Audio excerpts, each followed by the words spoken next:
Selamat datang di channel AFA Intellectual Property Rights. Welcome to AFFA IPR channel. Channel ini merupakan suatu wadah untuk memberikan informasi atau memberikan suatu edukasi bagi para klien, tapi bukan hanya untuk klien, tapi juga untuk khalayak umum yang ingin mengetahui lebih lanjut perihal kekayaan intelektual. Sebagai perkenalan, AFA Intellectual Property Rights merupakan suatu firma hukum dan juga kantor konsultan kekayaan intelektual yang berbasis di Jakarta.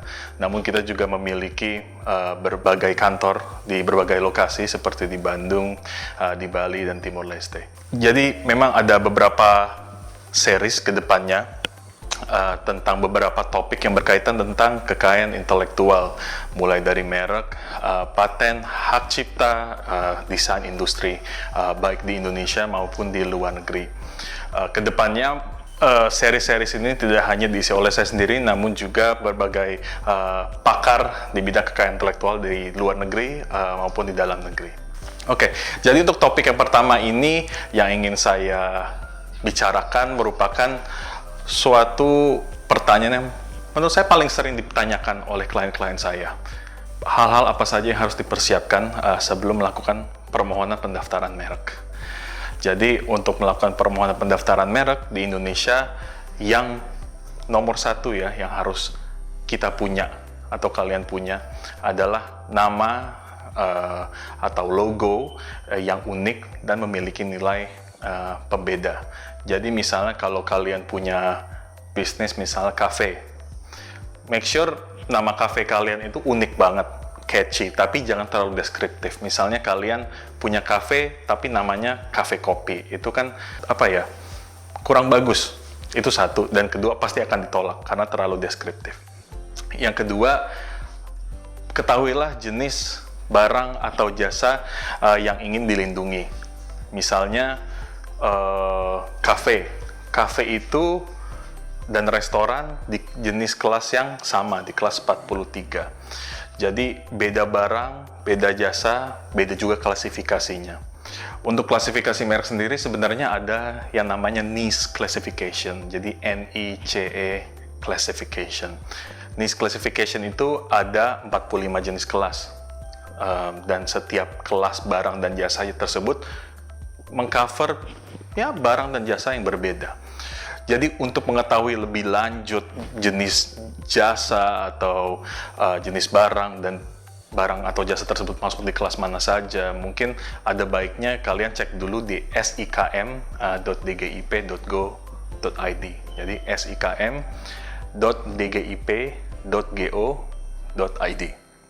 Nah, kalau sudah tahu nama, sudah tahu logonya yang ingin didaftarkan, juga kalau sudah tahu jenis barang atau jasa yang ingin diajukan permohonan mereknya, move on to step ketiga. Dan ini penting. Step ketiga ini bukan pendaftaran, tapi melakukan penelusuran merek terlebih dahulu. Jadi kenapa sih penelusuran merek terlebih dahulu itu sangat disarankan? Intinya satu, di Indonesia itu sistem perlindungan mereknya first to file. Siapa yang mengajukan duluan, maka kemungkinan besar dia yang akan menjadi pemilik pendaftaran merek tersebut. Nah, kalau kita mengajukan merek tanpa melakukan penelusuran, yang paling saya takutkan adalah kita sudah buang-buang uang, kita sudah melakukan pembayaran, tapi ternyata merek kita sudah ada yang punya orang lain di Indonesia.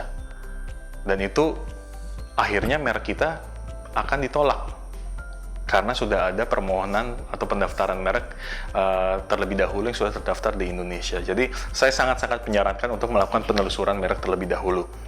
Nah, penelusuran merek itu, pertanyaan gini, Pak, saya bisa nggak sih cek sendiri? Bisa banget secara online. Jadi kalau kalian visit website dari dgip.go.id, nanti ada pilihan untuk penelusuran juga, di mana kalian bisa ketik sendiri merek yang kalian inginkan, dan nanti akan muncul beberapa merek yang memiliki persamaan dengan merek yang diinginkan, seperti itu. Jadi atau bisa juga menggunakan jasa konsultan terdaftar kekayaan intelektual untuk melakukan penelusuran merek terlebih dahulu. Jadi kalau pakai jasa konsultan kekayaan intelektual, kami akan memberikan misalnya opsi atau pilihan, dan begitu juga saran. Misalnya, oh menurut kami, menurut pengalaman dan menurut undang-undang merek, kemungkinan pendaftaran merek saudara misalnya 60%, 70%, 80%. Itulah kelebihan kalau misalnya kita melakukan penelusuran menggunakan konsultan kekayaan intelektual terdaftar. Tapi, again, itu pilihan kalian sendiri. Kalau memang ingin melakukan secara sendiri, bisa aja, tetap. Ada beberapa database di Indonesia maupun di luar negeri yang bisa dijadikan rujukan. Nah, yang keempat, kalau misalnya, oke, dari hasil penelusuran ternyata kemungkinan pendaftarannya bagus, mungkin di atas 60, di atas 70%, lalu kalian mau proceed untuk melakukan permohonan pendaftaran merek di Indonesia, kalian harus tentukan, ini permohonan pendaftaran mereknya mau diajukan atas nama sendiri, atau mau diajukan atas nama perusahaan. Kadang-kadang yang harus diperhatikan adalah, apakah nanti kalau misalnya, ya amit-amit, tapi ini terjadi, kalau pecah kongsi, itu bagaimana nanti kepemilikan hak atas mereknya. Jadi itu ditentukan dulu atas nama sendiri, individu, atau atas nama perusahaan. Lalu, kalau sudah ditentukan, yang kelima adalah tentukan mau pengajuan merek secara mandiri atau sendiri, atau menggunakan jasa konsultan kekayaan intelektual terdaftar. Dirjen KAI sudah melakukan terobosan-terobosan baru selama 1-2 tahun terakhir yang menurut saya sangat luar biasa pencapaiannya, di mana DJKI sebagai badan yang menyelenggarakan atau juga mengatur perihal kekayaan intelektual di Indonesia, memberikan akses e-filing systems bukan hanya untuk konsultan kekayaan intelektual, tapi juga untuk khalayak umum. Sebagai efek sampingnya adalah permohonan pendaftaran merek di Indonesia sekarang jumlahnya luar biasa, dan karena sudah mulai banyak permohonan pendaftaran merek ini juga diajukan oleh misalnya individu atau perusahaan sendiri. Namun, jadi kalau misalnya pengajuan pendaftaran merek secara sendiri atau mandiri, yang harus dibayar hanya misalnya biaya penerimaan negara, bukan pajak untuk biaya permohonan pendaftaran merek misalnya. Tapi kalau menggunakan jasa konsultan, pastinya biayanya akan sedikit lebih tinggi karena ada biaya jasa profesional konsultan kekayaan intelektual. Nah, tapi kalian jangan melihat misalnya, waduh, mendingan daftar sendiri. Well, it's fine. Saya juga cukup mendukung kalau misal sudah yakin sekali untuk melakukan permohonan pendaftaran merek secara mandiri. Tapi dengan menggunakan jasa konsultan, kita bisa memberikan saran-saran atau precautions atau warnings terlebih dahulu, misalnya ini lebih baik mereknya seperti ini, jenis barangnya lebih baik seperti ini, jenis jasa lebih baik seperti ini, lebih baik ini di kelas ini. Jadi ketika menggunakan jasa konsultan, ada suatu langkah-langkah yang kami ambil sebagai profesional untuk meminimalisir kemungkinan ditolaknya merek Anda. Seperti itu.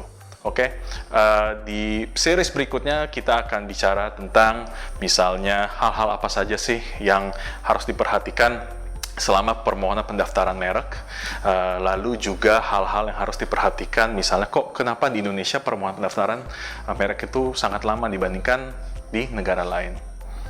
Oke, demikian untuk video kali ini. Untuk video-video berikutnya kita akan upload ya mungkin seminggu sekali, 2 minggu sekali, karena ini merupakan project pertama kita. This is our first video anyway. Jadi kalau ada feedback, let us know. Kalau kamu ada pertanyaan, kalian bisa kirim email kepada kami. Nanti kita akan coba discuss pertanyaan kalian, dan kita akan coba kupas sedetail mungkin, sehingga kamu bisa tahu jawaban yang kamu inginkan. Oke, thank you.